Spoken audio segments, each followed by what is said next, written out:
अस्सलाम वालेकुम दोस्तों, तव्हांखे ॾींदा हलूं तकरार ड्रामे जी ज़बरदस्त अपडेट। जी हाँ दोस्तों, तकरार ड्रामे जी अॻी क़िस्त आख़िरी आहे बिल्कुलु दोस्तों, ऐं तव्हांखे इहो क्लियर करे ॿुधाईंदासीं अॼु नेक्स्ट एपिसोड जी। पहिरीं ॻाल्हि त मूसा ऐं भावल जेको आहे दरिया खान वटि सिंधु खे पुॼाए उन खां माफ़ी वठी मोटी आया।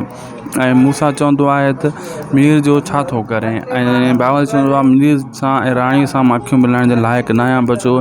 मुंहिंजो अॻियों टारगेट नवाब खान आहे, पहिरियां मां उन खे निपटायां, पोइ मीर ऐं राणी सां मिलंदुसि।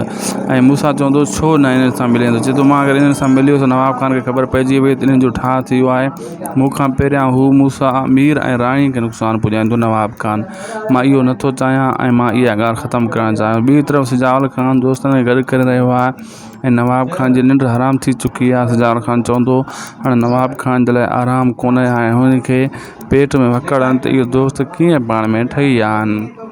ऐं ॿी तरफ़ वक़्त जो बि टाइम पूरो थियण वारो आहे। भावल तमामु जल्द वक़्त खे पूरो करण वारो आहे।